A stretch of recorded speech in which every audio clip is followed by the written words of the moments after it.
In this story, an unknown terrorist organization holds workers of the Dalnesian embassy hostage and demands the release of their members and $100 million to keep the hostages alive.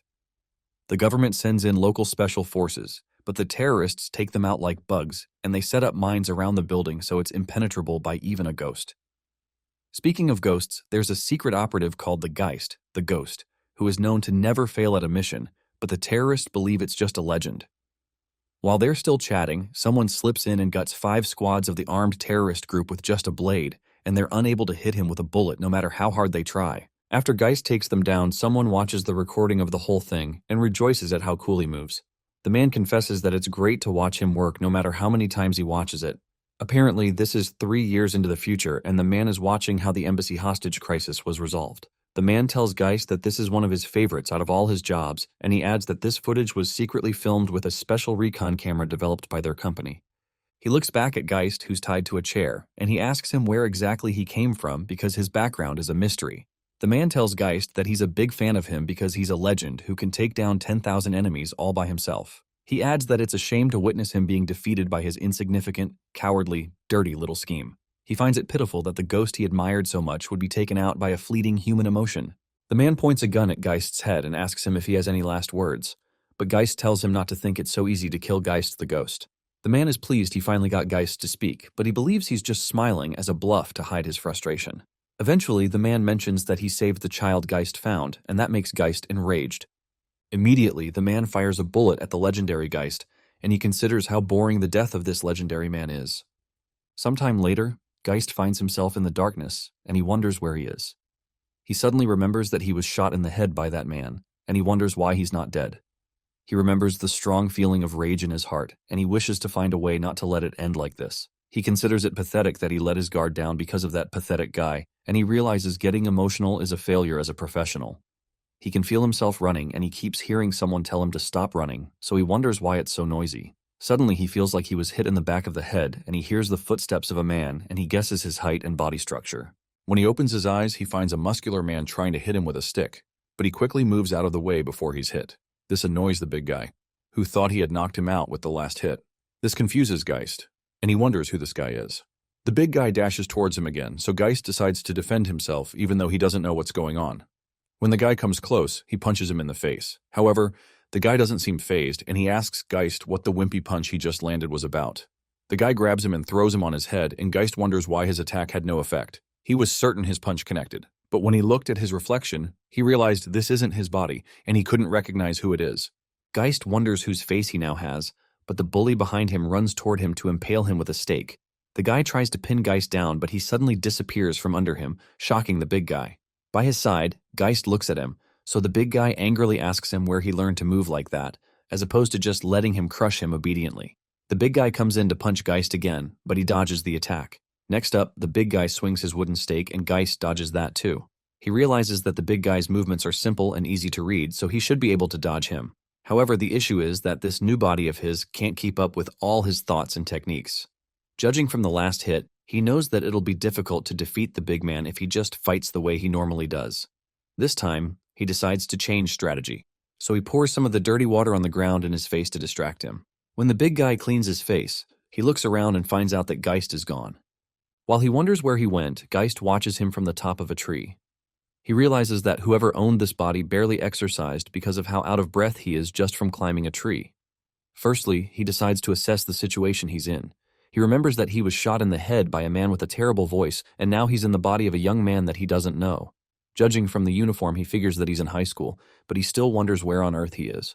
When he looks around, he sees that he's in a park surrounded by office buildings, and the scenery seems to look familiar to him. He recalls that the words on the blonde guy's shirt were Japanese, so he wonders if he's in Japan. He also wonders why he's in the body of a weak young man and why the blonde guy is attacking him. Soon after, the blonde guy finds him on the tree, so he tries to climb to get him. When he gets on the tree, the huge guy tells him that he won't let him get away again. He tries to cut Geist with the stick, but he quickly dodges and jumps backwards to another branch. This starts to tire the big guy, so he asks Geist why he's suddenly moving like a different person all of a sudden. However, Geist notices a sharp pain in his wrist, and he wonders if he broke it from trying to use this weak hand to cushion his fall. Since he's getting cold from being in the rain and after injuring his right hand, he realizes that this body won't last much longer. However, The big guy mentions that he can't believe that the weakling who looks like he's never been in a fight is participating in this fight battle. Geist wonders what he means by fight battle, but the big guy tells him that Geist's participation means an easy payday for him.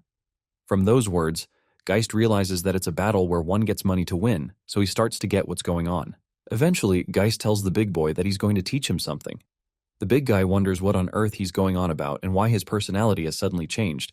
Geist tells him that his movements are full of wasted effort and he's putting too much power into his fists, which is why it's easy to predict his move. He tells him that he'll never be able to hit him at this rate no matter how much he swings. This annoys the big guy, so Geist also tells him that he seems to talk a lot, and he tells him that his voice and manner of speech are unpleasant to the ear. Geist tells him he'd appreciate it if he kept quiet during the fight, and when he continues, the big guy jumps at him in rage and tells him to stop saying all this crap to him. The big guy threatens to kill him, but Geist's eyes light up in a deadly way, and for some reason, the big guy starts to panic. He swings his stick to hit him, but Geist dodges it. In a sudden turn of events, some vines catch the big guy's leg and he dangles from the tree. He demands to know what's going on, but Geist runs towards him and slams his knee into his face, causing blood to spurt out. In deep pain, the big guy wonders what's going on, and he asks Geist if he set a trap in the tree so quickly. Geist tells him he knew he would climb up because his moves are quite obvious, and he adds that it's easy to make something like this with vines. Geist says the hard part was to get him to fall for the trap, and the big guy soon realizes that Geist said all those things to provoke him on purpose. Geist soon grabs the stick and points it at the guy's neck, demanding that he supply information to him about who he is and why he's after him. Confused, the big guy asks him what nonsense he's talking about, so he reminds him that he knew what he was getting into when he joined the fight battle. Geist tells him to explain what fight battle means, but when the guy refuses to say anything, Geist tries to stab him with the stick. Before he can do that, the big guy says he gives up, but Geist doesn't know what he means. Suddenly, a nearby voice accepts the big guy's surrender, and Geist realizes the voice came from his phone. When he brings out the phone, he learns that they're in a battle called the Susanoo Rank Battle, and the match is between Keisuke Sakuraba and Yoshio Kudo. Apparently, the body he possesses belongs to a guy named Keisuke, and he's declared the winner. Looking at the screen, Geist realizes the fight was being streamed, so he asks Yoshio what these people in the comments are saying. Annoyed, Yoshio knocks the phone out of his hand because he felt he was bragging by showing him the comments. Yoshio laments that his prize money is gone, so he tells Keisuke to let him down, but Geist just kicks him in the face again and knocks him out for being too loud. He tries to turn the phone back on, but it doesn't turn on because it's drenched in the water. Later, he finds the personal belongings of Keisuke, and he soon realizes that his soul has entered into this person's body. When he checks the ID card, he learns that Keisuke is 17 years old, but he wonders who he is. Even though he has a lot of questions, he decides to go to the address written on Keisuke's student address so he can get info.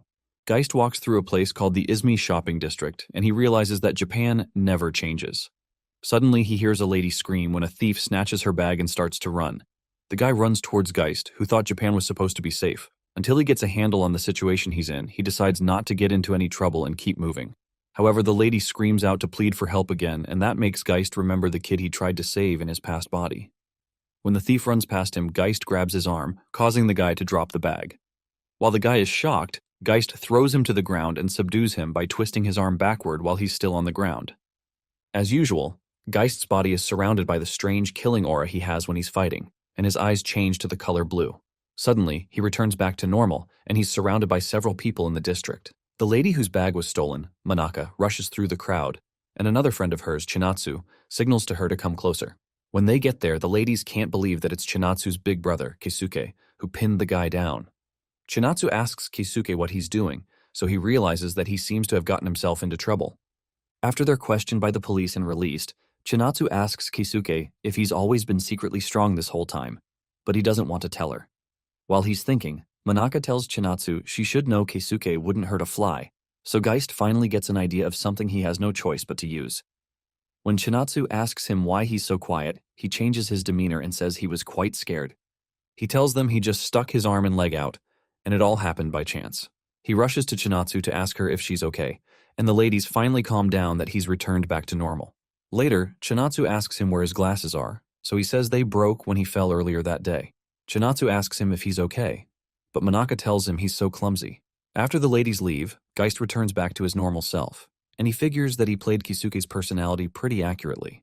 After that, he decides to organize the information he got from the police questioning. From the info, he learned that the older girl is Manaka Nanase, a 17-year-old girl who's also Kisuke's childhood friend and a classmate at the same high school. The other girl is Chinatsu Sakuraba, a 13-year-old girl who is Kisuke's younger sister. Apparently, the Sakuraba family consists of 2 siblings, but their parents have passed away, and Manaka has known the siblings since they were children. Just before, Manaka was out grocery shopping for dinner with Chinatsu, and that's when they ran into a purse snatcher. Based on the information from the personal items in Manaka's bag, Geist learns that Kisuke is kind and is devoted to his sister. His grades are above average, but his athletic ability is poor. Kisuke seems to just be an ordinary high school boy, so he wonders how he ended up in the Susanoo rank battle. While they're walking home, Geist stops Manaka and asks her about Chinatsu's condition. Manaka tells him she's stable today, but an attack could happen at any time. Manaka promises to be careful while Chinatsu's temporarily out of the hospital, and Geist realizes his suspicions were right. He could deduce from the way Chinatsu was walking that there was something seriously wrong with her heart. Later, Manaka asks Geist why his clothes are so dirty, so he lies that it was raining earlier and he fell into a puddle. She looks at him suspiciously, then she tells him she hopes he didn't let Sakia sweet-talk him just because he desperately needs money. She adds that she hears that Sakia has been hanging out with a bad crowd and he's doing shady part-time jobs, and she also reminds him that Sakia almost punched him the other day. For a while, Geist stands there surprised, but he later cooks up a smile and thanks her for the advice. Later, he considers everything Manaka said about Sakia and money, so he finally starts to understand what's going on. It's clear that Kisuke needs money for the surgery that will cure his sister's illness, and he got into the streamed fight as a means to get that money. That night, he spends some time fixing his drenched phone, so he figures that this Sakia must be the person who arranged it, and Kisuke was likely caught up in a crime. He finally gets his phone turned on, and he's shocked to see the icon of the Susanoo rank battle there.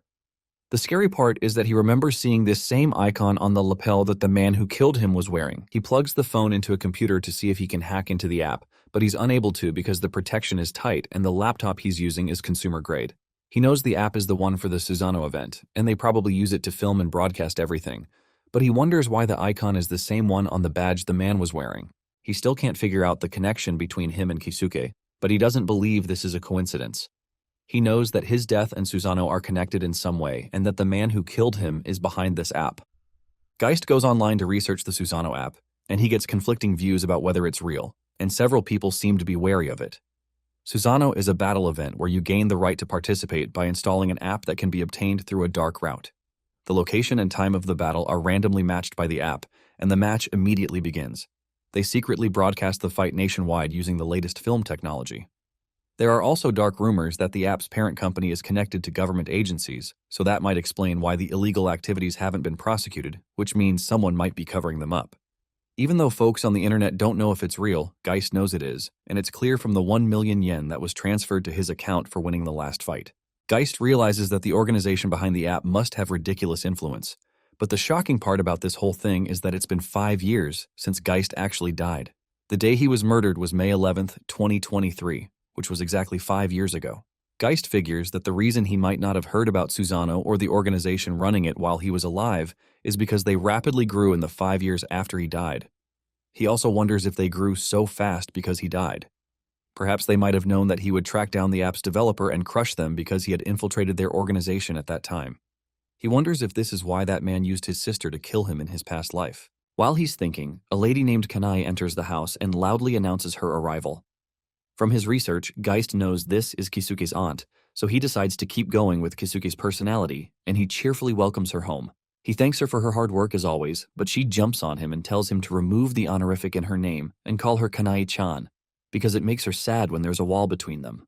Geist still calls her Kane-san and tells her she's being too loud and will wake up Chinatsu, who's in the bedroom. Eventually, Kane tells him he doesn't have to worry about Chinatsu's expenses because she's going to handle it. While she's talking, she notices his glasses are gone, and while he thinks of something to say, she tells him he looks handsome without them.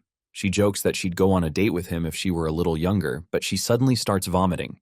Geist goes to check on her, so she complains that she feels sick. While he's helping her, Geist suddenly notices a notification on his phone that the next battle has been matched. The next day, on Saturday, Geist decides to cut off his bangs so they don't get in the way of his fight, and he ditches the glasses. Kisuke seems to have had bad eyesight before he took over, but Geist realizes that his eyesight is top-notch now. However, the issue is that Keisuke's body is physically weak, so he'd have to train up for the future. Even though he feels bad for the previous owner, he knows he's going to be borrowing this body for his own purposes for a while. While that's going on, Chinatsu is at the hospital for a checkup, and Kane has gone to work on her day off, so they'll both be home late. Geist decides to take the opportunity to go settle this. He goes to the location of the battle, and he notices there are more drones than the last time, which means this match is getting a lot of attention. Even though he doesn't like the idea, he realizes he has no choice but to play along with the game because it's the only lead he has to that man. When he gets into the building, he sees some guy practicing his shadowboxing, so he realizes that the guy must be sharp and incredibly fast.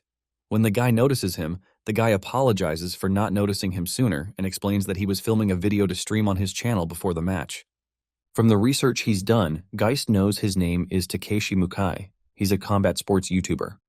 Geist shakes his hand and introduces himself, so Takeshi says he watched his last match and admits that he has a completely different vibe now. Takeshi asks him if he's really the same person, and Geist says he is. Intrigued, Takeshi says he seems pretty mature for a high schooler and wonders if he's just imagining things. Geist realizes that Takeshi's pretty sharp, and he's quite observant, which is expected of a former boxer. According to the info he dug up online, Takeshi's a former pro boxer, a skilled fighter who was once ranked 15th in the world in the heavyweight division. But years ago, his opponent died in a match sponsored by a major corporation, which caused his so-called ring tragedy that made him retire. Geist dug up some videos of his past matches, and he saw that he was an in-fighter boxer who excelled in agility and close-quarters combat. His specialty is closing the distance in an instant with a right hook. Even though he's retired, it's clear that he hasn't slacked in his daily training as a combat sports YouTuber. And the difference in their physical strength is quite obvious from what Geist observed from his shadowboxing. Even with his skills from his previous life, winning against him in Kisuke's body is going to be difficult. Before the match begins, Takeshi tells Geist that the movements in the second half of his last match were incredible, and they didn't look like something a normal high school kid would do. He explains that a lot of his channel's viewers are expecting another amazing performance from him this time, so he asks Geist to go easy on him. Unlike the last time, Geist has had plenty of time to prepare. He memorized the layouts of the ruins they're fighting in, and he's run simulations for any unexpected situations. The match soon begins, so Geist starts running the other way. His plan is to see how Takeshi moves and then proceed based on his simulations. In an instant, Takeshi runs to his side and tells him he knows he's planning some kind of trick. This speed surprises Geist, and he realizes this guy is even faster in a real fight. Geist realizes that he's done for if Takeshi closes the distance, since he's good at close combat. Geist tries to run the other way, but Takeshi tells him he doesn't think Geist can match his speed, no matter how much he runs. Takeshi jokes that his comment section will get pretty toxic if they don't start trading blows, so he aims a punch at Geist. Geist dodges the punch, but he gets scraped because of the speed. Takeshi is surprised he could dodge that, so he goes in for another punch. Geist realizes he's using his specialty right hook, which is not going to end up well. Takeshi goes for his right hook, but is surprised when Geist blocks it. He's surprised Geist can block his hook at such a close range, and he admits that he's pretty good. He quickly jumps back and guesses that Geist has something up his sleeve, and Geist does. Geist had expected that he'd throw his signature right hook because that's how he moves during his matches as a pro boxer, and he knew that taking the hook head-on would be game over for him. Because of that, he put an iron plate in his hand to block the attack. That surprises Takeshi, and he wonders if Geist is really a high schooler to have come this prepared. Takeshi doesn't think it looks good on his stream if a total amateur with no boxing experience can stop his signature move, and he believes Geist must be getting a ton of like points. To even things out, he rushes him again, but Geist blocks it with his iron plate. That surprises Takeshi, so he starts to punch rapidly with both hands, while Geist tries to block it. Geist realizes the punches are coming in fast and heavy, and all he can do is guard because there are no openings. At this rate, he knows this body won't hold out. Meanwhile, Takeshi realizes Geist is tougher than he thought, and his points from his viewers won't go up, so he decides to break out a secret strategy. Takeshi attempts another right hook, so Geist blocks it, but it's a distraction, and Takeshi lands a left hook in his chest. This makes him stumble, so Takeshi comes in with his right hook, but Geist dodges that and jumps back. The viewers love how Takeshi landed the body blow after pretending to land a right hook, and they wonder how Kisuke can turn this situation around. In the ruin, Takeshi wonders if the comments got hyped up after he pulled that move. He adds that he knows that his opponents know about his signature right hook, so he uses their carefulness against them. Geist realizes Takeshi is strategic, and he's adapting his fighting style in response to his movements. Since Takeshi has absolute confidence in his speed, Geist decides to use that against him, so his eyes turn blue again. Takeshi realizes he's thinking up a plan to beat him, but he says he can't wait, and he closes the distance to finish Geist off. He comes in hot with his punches again, but Geist blocks them. While punching, Takeshi wonders why Geist looks so calm when he's supposed to be frantically trying to defend against the punches. He gets a bad feeling, and after Geist deflects another one of his punches, Geist swings in with his right hook, which Takeshi barely dodges. He rushes back, realizes that was a close one, and he can't believe Geist was able to do that, and he wonders who he really is. At this point, he becomes tense and comes in hot with more punches, and Geist keeps blocking. He had hoped to hit Takeshi the last time, but he guesses this body couldn't keep up with him, and he realizes this body is reaching its limit, and the next hit might be his last chance. While Takeshi is punching, he realizes Geist is thinking up a plan, but he believes Geist can't figure out his right hook just because he could deflect it once. Suddenly, Geist dodges Takeshi's punch, and he launches a punch at his face, and it shocks Takeshi that he didn't try to deflect him this time. Geist used a counterblow, a punch thrown with exquisite timing to meet a fast opponent, which adds their own speed and body weight to the blow, creating damage that's greater than a normal punch. This way, Geist was able to use Takeshi's speed to compensate for the punching power that Kisuke's body lacks. However, successfully landing such a counter requires exceptional kinetic vision, and he wouldn't have been able to fight against Takeshi in peak condition, so he waited for Takeshi's weakness to reveal itself. While watching the videos of Takeshi's matches, Geist picked out the reason for many of his losses, which is that he'd run out of stamina early from overusing wide right hooks that rely on his speed. So when Geist noticed Takeshi sweating more and his breath growing ragged, he knew the sharpness of his speed had reduced. That made it easier for Geist to land the counterblow using Kisuke's body. Takeshi remains on the ground for a while, but he later crawls up to his knees. Takeshi starts to shiver as it seems he's taken some serious damage, and he decides he can't lose in a place like this. Motivated by that rage, he comes in for another right hook. Geist tries to move his arm, but he's shocked when it doesn't move. Geist realizes that his body has accumulated damage and exhaustion, and he realizes that he's underestimated Takeshi. Meanwhile, Takeshi tells himself that he can't afford to lose. He knows he has to win for the sake of his family. Sasana. Suddenly, Takeshi looks to the side and he sees Sasana standing there, so he wonders why she's here. When he turns forward to fight, Geist leaps into the air and lands a roundhouse kick on Takeshi. Takeshi wonders what kind of person he is, but he decides to dodge the attack and then counterattack to win. He blocks the initial attack, but he doesn't notice that Geist is throwing another kick with his second leg without looking at him, and that lands in his face and knocks him to the ground. Takeshi is shocked that this guy can use a double continuous roundhouse kick, and he wonders how this guy knows Taekwondo. He starts to see little dolphins, and his lights soon go out. Takeshi flashes back to the time when his opponent died in the ring during his fight. This greatly enraged him, and his wife tried to tell him it was an accident, and he's not to blame, but he shut her up after drowning himself in liquor. Takeshi believes the world is calling him a murderer, and he accuses his wife of being one too deep down. She tries to tell him she doesn't believe that, but he tells her to get out. Since that time, he's not been able to see his wife or daughter. Several years later, he started streaming videos to overcome his despair and regret. Sometime later, he received a letter from his wife that Sasana had made the charm for him, hoping that her dad could become the world champion. This charm made Takeshi happier than even his championship belt. From that time, he planned to become more famous and make more money to be able to get his family back. In the present, Takeshi lies there unable to move, and Geist is announced as the winner. The commentator goes wild about the fact that Takeshi lost to a weak high school boy.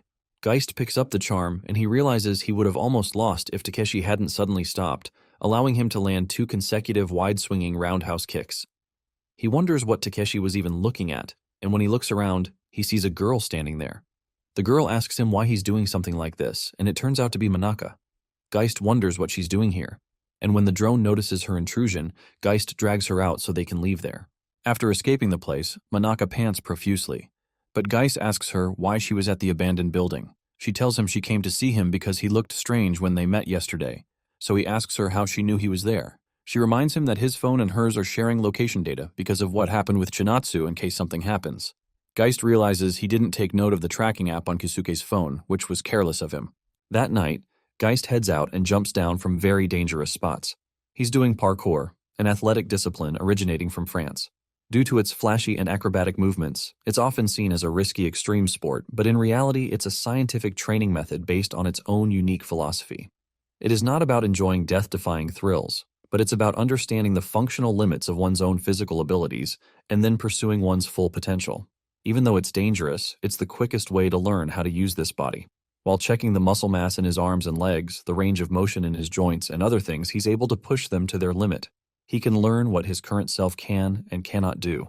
Geist's physical functions have been severely limited in this body, and that's not just because this body is generally weaker than those of his opponents, but also because he wasn't used to this body. It'll be difficult to perform like he did with his body, but he believes his fighting style should be a whole lot better if he gets accustomed to this body. While he's training, he remembers how Manaka asked him if he took Sakiya up on the shady offer he told him about. 2 hours ago, he decided to be honest with Manaka about Susanoo since she saw what happened. In the flashback, she can't believe this and tells him that something is wrong with him. She wonders why he suddenly cut his hair, and she asks him to stop before something dangerous happens. However, Geist knows he can't stop here until he tracks down the man who killed him, and he also helps Kisuke raise money for Chinatsu. Geist tells Manaka that quitting isn't an option, especially because they don't know when Chinatsu's heart is going to give out, so they need to get her a heart transplant soon. She'd have surgery overseas, and insurance won't cover that. The estimate of all their expenses is at least 500 million yen, and Geist knows this was the reason Kisuke chose to join the Susanoo battle. Even though Geist knows this has nothing to do with him, he decides he'll try to honor Kisuke's feelings as long as he's in this body. Geist cheerfully assures her that he'll be fine, and she doesn't need to worry, especially because he believes he's gotten stronger lately. However, Manaka asks him why he has to be the one to do something so dangerous. She asks him why he didn't talk to her about it and admits that she knows she's unreliable and powerless. She becomes agitated and starts to cry, then asks him if he considers her so unimportant, and runs off despite Geist's attempt to stop her. In the present, he considers how he'd rather not get involved in this mess, but he has to do something about it. Because he's distracted, he misses the railing he's supposed to grab while hopping over it and falls headlong to his death. Luckily, he's caught by a tree underneath the railing. When he returns home, Chinatsu is shocked to see his state and asks him what happened to him. He jokingly tells her he tripped again, so Chinatsu asks him if he fought with Manaka. Surprised, Geist asks her why she asks, so she says she called her a while ago and she sounded really down. Chinatsu guesses that Manaka must have told him that his new hairstyle doesn't look good on him, so she jokingly admits that she thinks it looks wild. She eventually tells Geist that he needs to make it up to her, and she says she won't play mediator like she used to, because they're not kids anymore. She says that having a hopeless big brother makes a little sister worry, and Geist remembers his own little sister, who had told him he's hopeless without her. When he freezes, Chinatsu asks him what's wrong, so he apologizes, and she tells him to apologize to Manaka at school the next day. Geist remembers that he's a student here, so the next day he heads to school. On his way in, he sees Manaka looking dejected, and he tries to stop her, but some guy standing nearby asks him what's with his new haircut. Geist wonders who this guy is, so the guy, who clearly has a bully vibe, asks Geist if he thinks he looks cool. The guy grabs Geist and suggests they have a chat. The guy takes Geist to the back of the school and tells him he didn't expect that he'd win 2 fights in a row. Immediately, Geist realizes this must be the guy who invited Kisuke to fight in Susanoo, Sakiya Yuji. Sakiya says he's feeling pretty proud as the one who got him in. Before now, Geist had hacked into the school's database to get a hold of Sakiya's profile. Sakiya's attitude in class is poor, and he has many unexcused absences, which is typical of a delinquent student. According to the school's unofficial website, Sakiya's reputation is terrible among the students. He's involved with robbery, extortion, illegal drugs, and arranging shady part-time jobs. There are also rumors that he's the leader of a small criminal group. However, despite doing so many high-profile things, he's never had an issue with the police, and there's a rumor about why this is. Someone on the website said that he heard Sakiya is protected by some crazy underground organization so the police can't touch him. Geist wonders if this mysterious organization is the one that runs Susanoo, and he wonders what Sakiya's connection with the organization is. When Sakiya notices he's silent, he asks Geist if he's scared. So Geist decides to play dumb for now. He cheerfully asks Sakiya what he can do for him, so Sakiya tells him this is about his cut, obviously. He reminds Geist that he only earned that money thanks to his introduction, so he has to give him his share as a sign of gratitude, since that's the deal. Sakiya points out that the prize money for a D-rank fight is 1 million, so Geist should have 2 million since he won twice. Sakiya offers to give him a discount and says he'll take 1.8 million yen since it's his first time, so Geist pretends to be shaken and protests that he can't do that. He had wondered why Sakiya called him here, and he now realizes he's just trying to shake some money out of him, which means he's just a petty thug. Geist guesses that he's not important enough to be part of that mysterious organization, so he decides to just bluff his way through this. Suddenly, one of the gang members asks Sakiya why they don't just take Manaka as payment instead of the money since she has a nice body. The guy says he'd rather have that than the money, but Geist grabs his shirt and he realizes his body is moving on its own. Shocked, the big guy asks him who on earth he thinks he is and tries to punch him, but Geist uses his own punch to push his face into the ground. Geist finishes the guy with a punch, and his eyes and surroundings change into the usual deadly blue aura he has. This shocks the others, and when they check on the big guy, they realize he's out cold. Suddenly, an adult catches them and rushes to ask what they're doing there. Sakia quickly tells the others they have to leave, and he figures that Geist is not a normal person because of how he moved just now. Because of that, he realizes the last 2 fights weren't a fluke, so the guys make a run for it. While they run off, Geist hopes this doesn't turn into a bigger problem for him. The man comes to check if the person is alright, but it turns out to be Takeshi, who's shocked to find out that it was Geist all along. Later they have a chat, and Takeshi says he came close because the person looked familiar. He says he didn't expect to run into him again today after just seeing him the day before yesterday. So Geist asks him what he's doing at the school. Takeshi explains that he's a graduate of this school, and he says he got an offer to become a coach for the boxing club, but he decided to accept even though he was going to turn it down at first. He asks Geist if he knows about why he retired from his boxing career, but when Geist says nothing, Takeshi brings up the disaster that happened in the ring, which caused his separation from his family. He decided to become a YouTuber and join Susanoo, hoping that he'd get famous and rich so he could get his family back. He admits that he now believes that's a shallow dream, but after Geist knocked him out, he remembered something. He remembered that his family used to smile while watching him devote himself earnestly to boxing. Apparently, his daughter contacted him for the first time in years after he lost to Geist. She told him about her life in middle school and how she always watches his videos. What made him cry was when she said she liked her dad better when he was a boxer than as a YouTuber, and it made him realize that the money and the fame were just for himself. He now realizes that what his daughter wanted for him was to look forward from his past, so Takeshi says he's decided to face boxing seriously one more time. Geist pulls out one of the dolphin charms that fell off that day and says he was looking for a way to send it back to him. Takeshi is surprised to see it, so Geist apologizes for taking it and says he was going to return it back to him, but something unexpected caused him to leave abruptly. Geist asks him if it's a gift from his kid, and he says it is, and that makes Geist remember how his sister gave him a good luck charm. While they're there, Geist gets a notification of a new battle, and he's shocked when he sees his new opponent. That night, Manaka thinks about how she ran away from Kisuke because she couldn't face him. She knows she can't keep going on like this, but doesn't know how to resolve it. Suddenly, a bus drives past her, and someone pulls her into the bus. That night, the Susanoo battle has a special promotion match. The chosen venue is the old school building of a certain high school in Tokyo that's slated for demolition. The commentator announces that Kisuke is completely unknown, but he's taken down powerhouse fighters, and he's a D-rank fighter. Because Kisuke has claimed 2 consecutive victories, they set up a promotion match for him this time, and he'll be promoted at a really fast speed if he wins this match. Meanwhile, Geist can't believe they chose Kisuke's old high school area as the fighting arena. Moreover, he knows his opponent is a C-rank fighter, Sakia Yuji. Usually, a high number of Sakia's opponents forfeit mid-match because he has a reputation for a very dominant style, and they wonder if the same will happen to Kisuke. Geist can't believe he has to fight Sakia so soon, especially since he watched the archives of his past fights before he came here. In all of the videos, there didn't seem to be a huge gap in skill between him and his opponents, but most of them lost their will to fight during the fight, which is weird. As the match is about to begin, Sakia tells Geist that he's going to crush him. When the match begins, Sakia runs towards him with an expandable baton. Sakia swings it at him, but Geist jumps out of the way. Sakia tries to hit his face with it again, certain that there's no way he can dodge in such close range, but Geist manages to bend backwards to avoid getting hit. Sakia feels it's a fluke and he keeps swinging, but Geist dodges it every time. While dodging, Geist realizes Sakia's form isn't bad, which must mean he must have kendo experience, which could be a black belt. He believes Sakia's probably never lost in a simple brawl between delinquents, but it's easy for Geist to dodge him. Geist realizes that the effects of his parkour are starting to show and he's getting used to this body.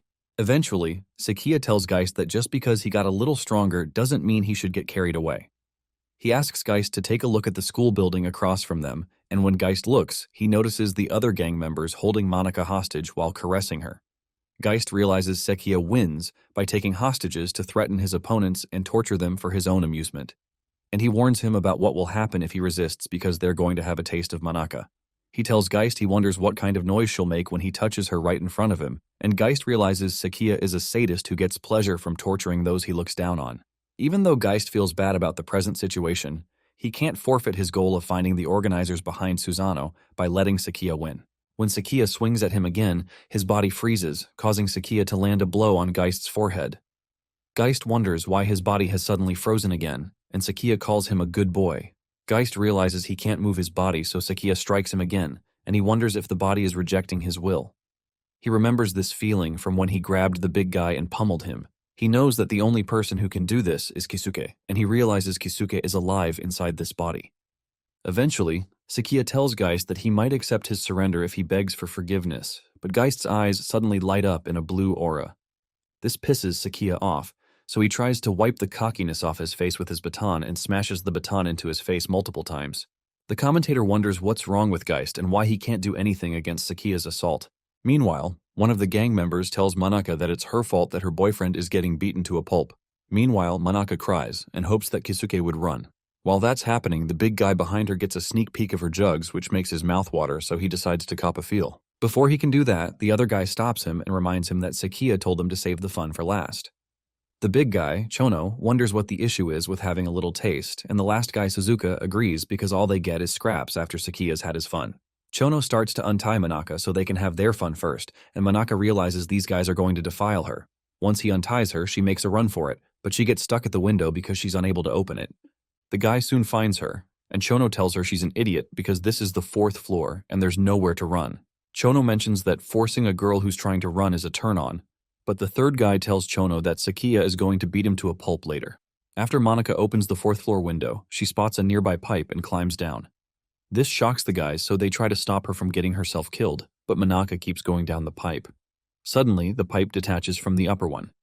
Meanwhile, Sakia keeps smashing Geist's face, and Geist wonders if this is how it's going to end. He tries to speak to Kisuke since he knows he must be the one trying to stop the body. He tells Kisuke that he's desperate to save that girl, and he explains that he admires his resolve, but he tells him not to believe that Sakia's not honorable to keep his word, not to touch Manaka if he doesn't fight. Geist tells him he feels bad about the twist of fate that caused a dead man to steal his body, but he pleads with him to lend him his body for a little bit longer, and he promises to protect what's precious to him. Sakia tries to hit Geist again, but this time he's able to jump out of the way. Annoyed, Sakia calls him a bastard and wonders if he's defying him, but Geist realizes Kisuke has given him permission. Geist promises to keep his word, but Sakia reminds Geist that he's going to mess up Manaka. Suddenly, Geist hears Manaka shout as the pipe she's hanging from bends backwards, and he wonders what she's doing. He quickly rushes towards Sakia, who tries to hit him, but is surprised when Geist jumps past him. Geist lands behind Sakia, jumps over the railing, and leaps off the 4th floor. The commentator believes this is a suicide attempt, but he soon notices that Geist is holding onto a fire hose. When Manaka's pipe breaks, she starts to fall to the ground, but Geist swings with the hose and catches her midair. She's surprised to see him, but he tells her she's reckless and finally lands on the ground. When they look behind him, Sakia realizes things have gone south, so he leads his men to attack Geist all at once. Geist wonders if he can take 4 people at once while he's injured, especially while trying to protect Manaka too. When one of the gang members rushes at him, Geist knocks his lights out with a punch to the jaw. Suddenly, someone announces that showing up with a group to a one-on-one brawl is strictly forbidden.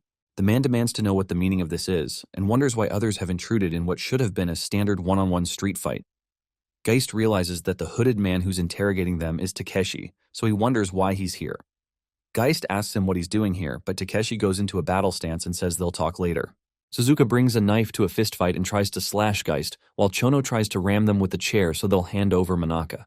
Geist jumps over Chono's head, and he asks Takeshi to take Manaka and run away, but Manaka protests that it's dangerous for Kisuke to fight alone. However, Takeshi grabs her and starts to run, so Geist tells him he owes him one. Manaka protests that Takeshi let go of her so Kisuke doesn't get hurt, but Takeshi tells her she'd only get in the way, and he tells her to focus on escaping if she really cares about his safety. Confused, Manaka asks him who he is and why he was there, so he explains that he owes Takeshi a small favor, and he knew that his opponent is a man with quite a bad reputation. Apparently, Takeshi was streaming the match, and he noticed something was off about Kisuke during the match because he wasn't trying to dodge the attacks at all. Because of that, he rushed here with the car, because he suspected that Sakia was using dirty tactics. When Takeshi puts Manaka in the car, she pleads with him to forget about her and go assist Kei, especially because he can't fight 3 people alone. However, Takeshi tells her that this was what Kisuke asked him to do, and he drives off. Meanwhile, Chono tries to smash Geist with an iron bench, but Geist dodges it, but the drones keep recording. In an instant, Geist covers the distance and rams his knee into Chono's chest, knocking him to the ground. Behind him, Suzuka charges him with a knife, but Geist makes him stick the knife in the bench. After that, he kicks Suzuka in the face and knocks him out. Meanwhile, the commentator keeps describing Geist's incredible speed and how he adapts to his environment. Later, Sakia realizes his men are out cold and he calls them useless trash. Geist turns to him and tells him he's the only one left, so he tells Sakia to come at him. He asks Sakia if he's afraid of an injured man or if he's now become a coward since he doesn't have his leverage. Annoyed, Sakia rushes at him with the baton, and Geist, who had intentionally provoked him, waits for him to get close. He knows Sakia's warped self-esteem is fragile enough that a little taunt is enough to destroy it. Sakia tries to slam him with the baton, but Geist knows that his technique is going to be dulled because he's lost his composure. Suddenly, Geist grabs his hand midair and throws him face down into the ground, smashing his lips. Sakia can't believe what's happening, and he soon sees Geist lifting up the baton to finish him off. Shortly after, Geist wins the match, and he used the legendary technique called weaponless disarm to finish. The viewers are amazed, and one guy wonders if Keisuke is good with swords too because the level of his strength is unthinkable. Later, Geist realizes he needs to get treated quickly because he's lost too much blood, but a light soon shines on him, and the police spoil the party. Geist realizes this is bad. As he braces for the worst, the police rush to capture Sakia and his gang since they are the ones they were after. Later, Chinatsu asks Kane if she's working late today, and Kane apologizes because she's in the middle of an important story. Worried, Chinatsu tells her not to push herself too hard, but Kane tells her not to be worried. Kane suggests that the three of them go get something to eat when they return. She asks about Keisuke because she heard that he fell down the park stairs last night and got hurt, and Chinatsu admits that her big bro came back home covered in scratches, and Kane says he's so clumsy. Meanwhile, Geist watches the news about the arrest of Sakia's gang the night before. The news of their arrest dominated every TV channel that morning, and Geist is surprised that it was reported so extensively just a day after it happened. He also found the charges unbelievable. Apparently, the gang had been involved in robbery, sexual assault, and drug trafficking, among several other crimes, despite being minors. The thing that delighted the media was the fact that Sakia's father is the active Deputy Commissioner General of the Tokyo Metropolitan Police. The media speculated that Sakia's father, a high-ranking political leader, might have a hand in covering up the crimes. However, Geist doesn't seem to agree with that. In a flashback, Geist tells Takeshi that his new opponent is a C rank. Takeshi is surprised that he has a promotion match after just 2 fights, but Geist doesn't understand what he means. Takeshi explains that there are ranks from S to D. Newcomers start at the lowest class, which is D, and they're set up to have promotion matches based on their battle record and popularity with the viewers. Apparently, with one's rank going up just by 1, the treatment one gets is wildly different, which is why all Susanoo participants are so desperate to get promoted.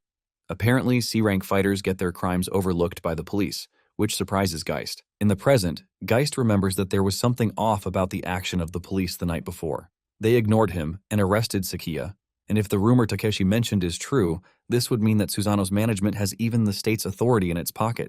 He wonders if the people who killed him are that powerful. Shortly after, the reporter explains that Sakia got 3rd place in the National Kendo Championship when he was in middle school and was the leader in his training center. Even though 3rd place in the Nationals is a great result, his father rebuked him for not taking 1st place. Apparently, anything other than 1st place in their elite family is considered worthless, and this is when Sakia's life started to go off the rails. The news speculates that it might be the educational abuse in an elite family that might have driven Sakia to such violent crimes. Moments later, Chinatsu comes to ask Geist why he's watching the TV with such a scary look on his face. Geist playfully tells her it's nothing, so she tells him because she's been calling him for a while because Manaka came to pick him up, and she commends him for making up with her. When Keisuke steps out, Manaka greets him, and they head to school. Geist asks her if she's really alright, so she tells him she is thanks to him. She says that Takeshi, the boxing club coach, was the one who took her home afterwards. When they get to school, Geist suddenly bows to apologize to Manaka as she walks away. This surprises her, so she asks him what he's apologizing for, since Sakia is the one who was wrong. Geist explains that he got her involved in this because he was careless, but he also adds that it might not be easy to quit Susanoo right now. Manaka tells him that last night was scary, not only because of what those guys almost did to her, but also watching him get beat up. She worries that he might die someday if he keeps doing those streaming events, and the thought unsettles her. However, she realizes that he's serious about this because it's the only way he can save Chinatsu, so she won't try to stop him anymore. But, in return, she asks him to let her help him. Even though she can't do much, she just wants to support him even if it's just a little. This surprises Geist, but Manaka soon sprints off for class because they'll soon be late. While she's running, she notices that Keisuke has the same face, voice, and manner of speech. But there's something different about him. As she recalls how he protected her, she wonders if he's really Keisuke. Meanwhile, Kane calls out a person named Tokura and explains that she's from the weekly Reime paper. She says she came by the day before and hopes he'll speak to her today, but she gets no reply. When he doesn't open the door, she tells him she'll say it through the door in that case. She tells Takura he once belonged to the Special Forces unit under the Ministry of Defense, and he was involved in the operation to rescue the embassy staff 8 years ago. She adds that it's surprising that the Japanese Special Forces were mobilized to resolve a foreign terrorist incident, but the person who resolved this incident was someone that's not in the Special Forces or the local military. It was a single operative, and there's a rumor about him that sounds like a made-up story about someone named Geist. She says she's been investigating this person, but the door suddenly swings open and Takura asks her what she's planning to do with the information about Ghost. Later, Takura lets her in and tells her she's pretty impressive because she must be a very good journalist to be able to dig up Murakumo, since it was a unit that doesn't officially exist. She asks him if Murakumo was a special forces unit specially established by the Ministry of Defense. So he tells her the name was borrowed from the divine sword that protects the nation. However, he believes they weren't divine or even as useful as a worthless, dull blade. He cites the incident in Dornesia because they couldn't do anything there because of so-called high-level political considerations. Kane asks him if it was because of the power struggle over the mining rights for the rare earth deposits sleeping within Dornesia's territory because of the political maneuvering between nations. It impresses Takura that she's researched that much.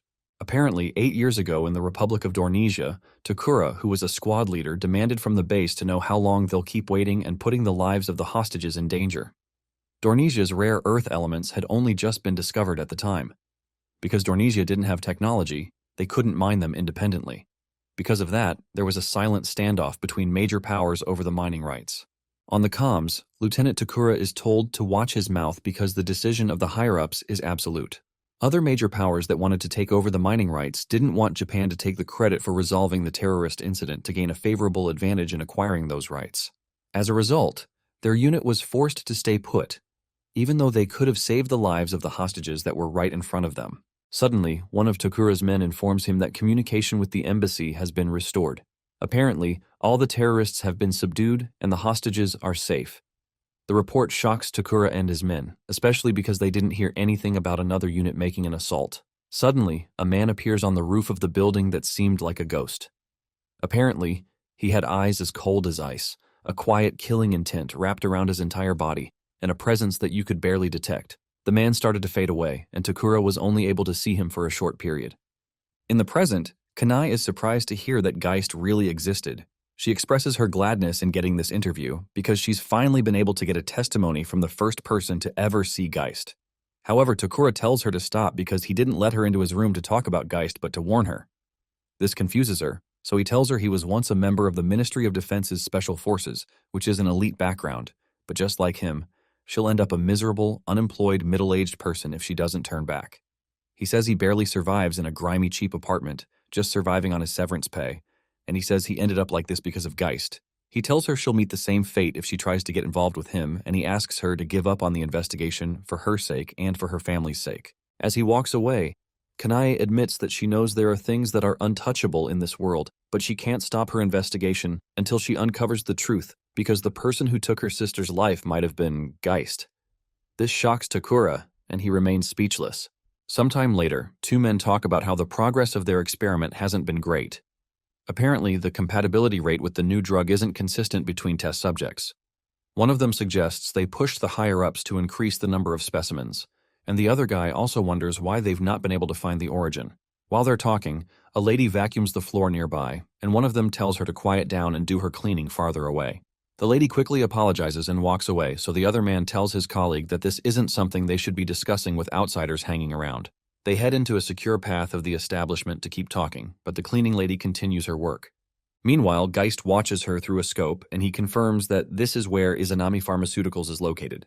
Izanami Pharmaceuticals is a company that has rapidly grown in recent years, and the reason Geist is here is because of something that happened before. 5 hours ago, he met with Takeshi to know where his fight money was deposited from.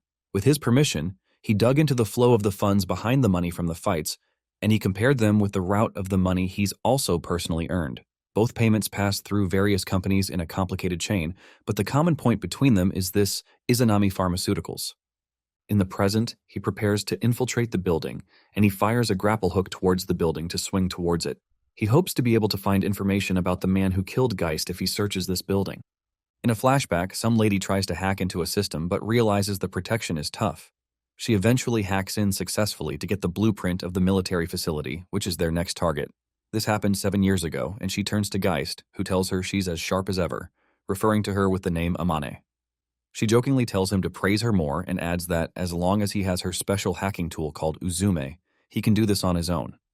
She also gives him the password to the dark web where she stored the program so he can download it on his own. Surprised, he asks her if she's sure about this, since this is how she makes a living, but Amane tells him it'd be a bigger loss if her best customer died. She asks him to use the tool to raise his survival rate, even just a bit. Geist thanks her, and she tells him that besides that, it's no big deal for him and goes to caress his hand. Geist becomes uncomfortable, but a hand soon lands on Amane's head. It turns out to be some other girl who reminds Aman that she's always telling her not to get too close to the teacher. Aman tells the little girl to go easy on her, but they soon get into an argument about whether she's a little girl or not. In the present, Geist uses Amane's tool to get the blueprints for the Izanami building. Amane is an informant, a woman of unknown nationality and age who has an outstanding ability to process information. In the past, she's saved Geist many times. Using the Uzume tool, Geist found out that the power consumption was much higher on the top floor than on the other floor, which means there's definitely something there. He soon reaches the top floor and unlocks the door. When he enters, he finds several capsules, and he's surprised to see the mysterious logo on the pin of his killer there. When he touches one of the capsules, someone dashes past him to cut him, but he manages to jump out of the way. When Geist lands on his feet, he wonders how he didn't sense the attacker's presence. The attacker also seems to be good with the knife, so he realizes he's a pro. Soon enough, the attacker rushes at him with the knife again, but Geist dodges several times and retreats. He also notices his movements are strange and familiar, but the attacker closes in on him. As he's about to be attacked, someone drops a stun grenade, and the cleaner suddenly grabs Geist's hand and drags him away. The woman throws him into a garbage disposal hatch, and they fall into a nearby garbage container.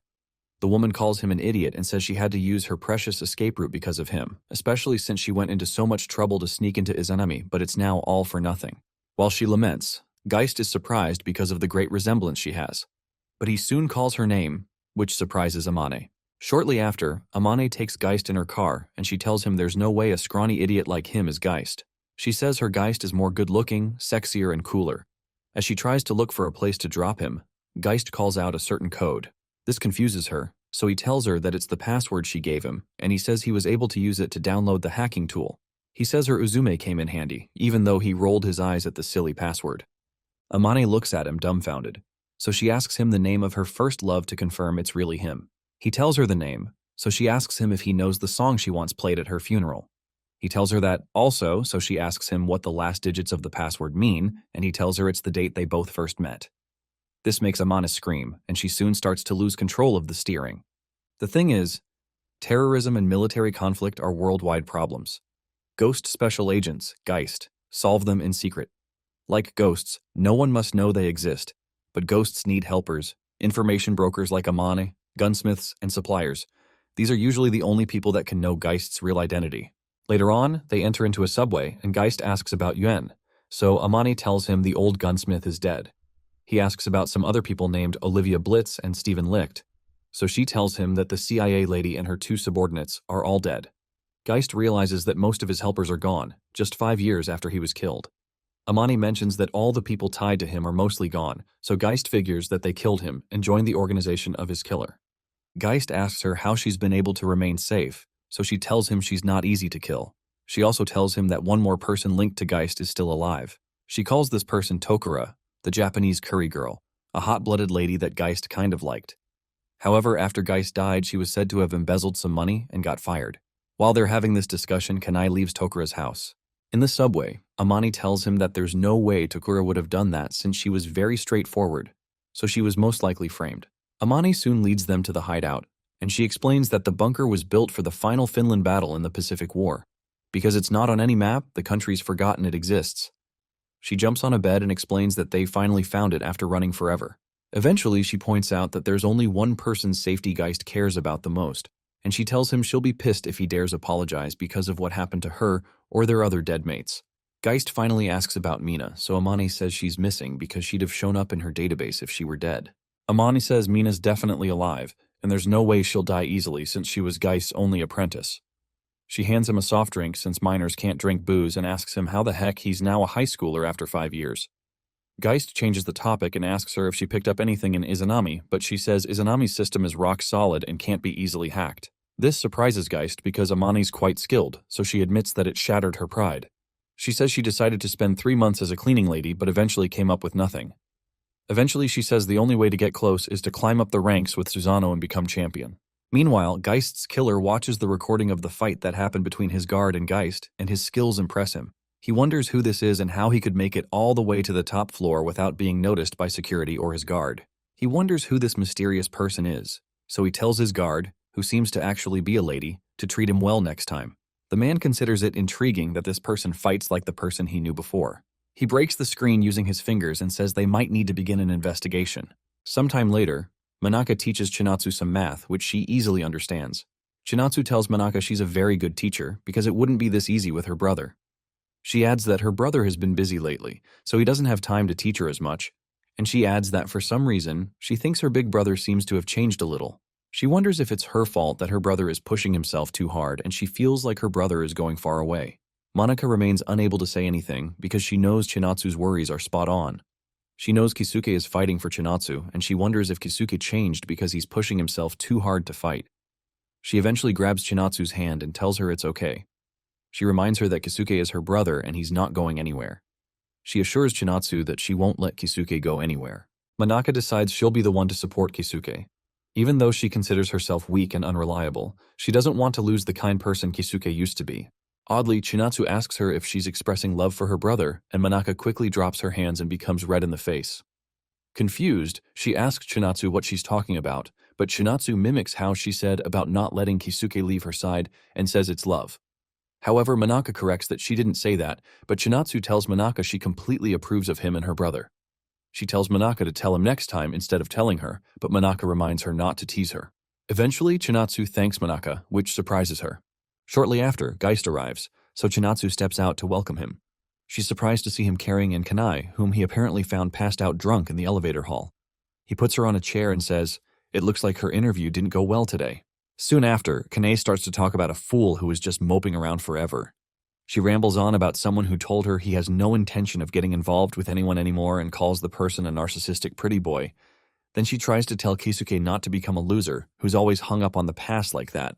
Geist doesn't know who she's talking about, so he just focuses on trying to get her shoes off. Later, Kanai starts to feel sick, so Chinatsu rushes her into the toilet to puke. When Geist notices Manaka, he's surprised, but he thanks her for looking out for Chinatsu while he was out. She tells him not to worry because she had fun, and she asks him what's wrong. Geist doesn't answer directly, but he tells her there's someone he wants her to meet tomorrow. The next day, Manaka meets with Amane, who used the alias Nene Amatsuka, who also introduces herself as Keisuke's manager. Because Manaka looks confused, Takeshi explains to her that when a Susano fighter reaches C-class, their earnings increase by an order of magnitude. But in exchange, they have to manage their own fights, analyze their opponent after a match is made, and negotiate the location. To save time and effort, most fighters ask for an outside contractor to be their manager, and those in C rank are allowed to form such teams of contractors called clans. Suddenly, Geist respectfully asks Takeshi to join his clan, and Takeshi tells him he's already joined in his mind. While the trio celebrate, Manaka interrupts and asks who Amani is, so Geist says it's kind of a long story. Amani hugs Geist's hand and says she's tied to him by a common fate, which shocks Manaka. She asks Geist what's going on, but he soon gets a notification on his phone and is unable to answer her. When he checks the notification, he learns that his opponent has been decided on. Meanwhile, in the back room of a sumo wrestling center, some 3 guys try to take down one guy, but he doesn't budge, which surprises them. They wonder if the guy, Raishindo, has roots growing out of his feet. Soon after, Raishindo's manager comes to inform him that his next opponent has been decided, and he learns it's a highly anticipated super rookie who was promoted to C rank in a short period of time. That excites Raishindo, who throws back 3 hefty men at once. He tells his manager that he hopes the opponent is more of a challenge than these guys. Sometime later, the clan head to the boxing club room in the old school building. Although it's scheduled to be demolished next year, Takeshi suggests they use it as their clan's meeting place. Takeshi notices the others aren't listening because they seem to be trying to resolve their love triangle. After getting the explanation, Manaka tries to clarify that Amane is truly a friend of Kisuke's late father, just like she was told.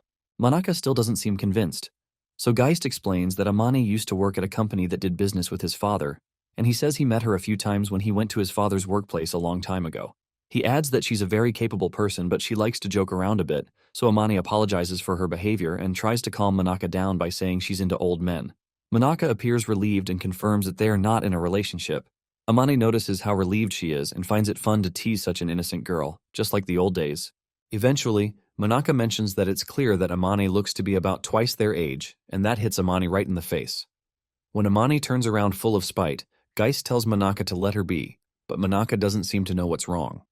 Soon enough, Takeshi interrupts them and they start to clean up the boxing club room. While cleaning, Amane tells Geist that they'll start to make mistakes in their story if they get too detailed. The night before, Geist and Amane discussed their future plans. In a flashback, Geist tells her he plans to become the champion of Susanoo, and he asks her if she knows what happens when he reaches that position. Amane tells him that the management of Susanoo will grant him any wish at that point, according to what she's heard on the streets. Apparently, according to Japanese mythology, Izanami and Susanoo are parent and child gods, and Amane explains that she's obtained information that confirms that both companies are connected. From her experience infiltrating Izanami, she believes there's some credibility to them being able to grant him any wish, based on their organizational power. Geist agrees that it might be true if they can control the police and the government. Later, Amane explains that it'll be hard to hack into their system using their usual methods, so she'll let the organization come to them instead. Geist says it won't be that easy, so she admits that no fighter has ever become the champion of Susanoo, but she asks him if there's ever been a mission the two of them have failed to complete. In the present, Amane admits that this next fight is going to be a problem, even though she had earlier said they've never failed at a mission. The size of Raishindo, who's an active sumo wrestler and a makuchi wrestler for that matter, was unexpected. Confused, Manaka asks what makuchi is, so Takeshi explains that there are about 600 wrestlers in sumo. The top division is composed of the top 42 wrestlers, and those are called the makuchi.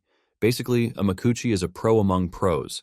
As if that's not enough, Raishindo is 190 centimeters tall and weighs 200 kilograms, which means he's one of the super heavyweights among makuchi wrestlers.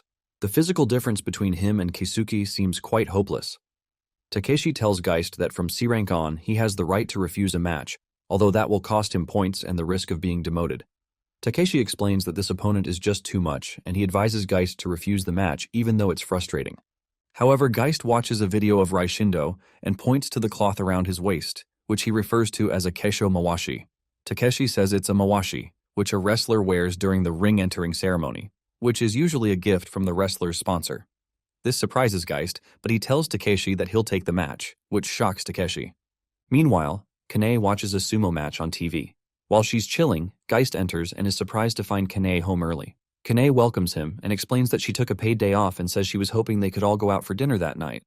However, she says she can't move right now because she had a bit too much to drink, so Geist tells her not to push herself. Geist asks her if Chinatsu went shopping, so Kane explains that she went to buy some headache medicine. She explains that Chinatsu is such a good girl and starts to lament that she's such a failure of a guardian. Kane tells herself that she needs to get her act together, but she promises to find the truth before that happens, especially because it'll be for Keisuke and Chinatsu's sakes too. Later, Geist asks her if she's a fan of sumo, so she says she is, and she watches the Makuchi and Juryo matches every day. She asks him if he's interested in sumo, so he tells her he is. 2 days later, the commentator welcomes everyone to this edition of the Susanoo battle, which includes a battle with a rarely seen size difference.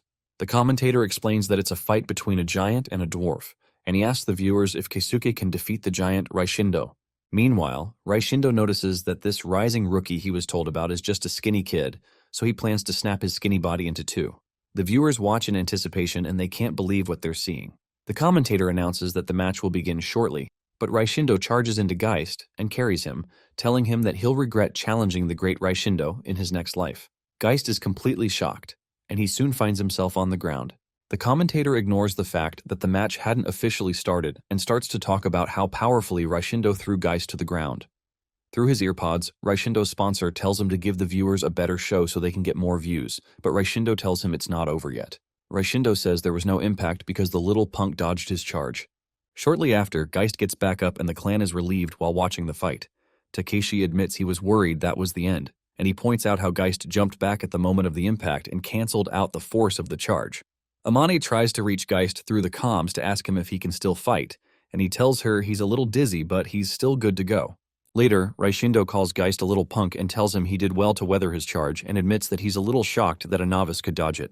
Raishindo comes in hot with another charge, but Geist dodges completely this time.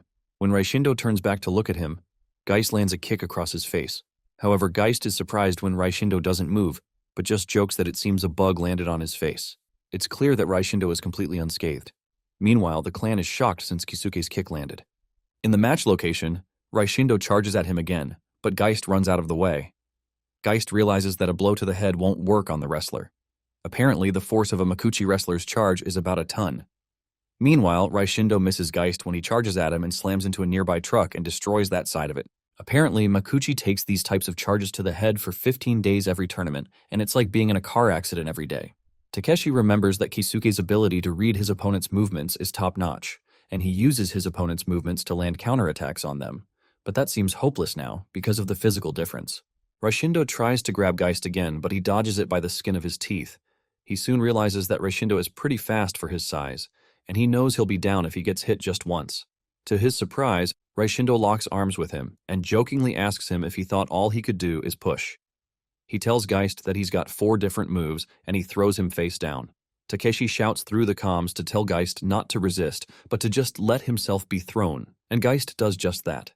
He lets himself fall, and he does a somersault, allowing him to slip his arm out. Geist quickly creates distance, so Takeshi asks him if he's okay. Geist tells him he wasn't slammed into the ground thanks to him, but he admits he hurt the left side of his chest, which is a small price to pay. Raishindo soon appears in front of him and asks him who he is. He tells him to eat some more chanko and bulk up, and he offers to make him his personal attendant if he does that. Raishindo remembers that his manager told him to liven up the match, but he offers to give Geist a handicap as a reward for holding out this long against him. He raises his hands up and tells him to come at him with any attack he has, and when Geist hesitates, Raishindo asks him if he's scared of an opponent that won't attack. Takeshi tells Geist that this is a chance, because even a wrestler won't come out unscathed if he can land a blow in a vital point. Takeshi notices Raishindo opens the vital points on his center line, and he believes this carelessness will be his undoing because he's underestimating Keisuke too much. Geist asks Raishindo if he's sure he wants him to hit him, and Raishindo tells him to knock himself out. Immediately, Geist closes the distance, but as he jumps to land a hit, Raishindo tells him he's just kidding and reaches out to grab him because he's not stupid enough to take his attack. Geist realizes he's cooked, and Raishindo knocks him into the ground,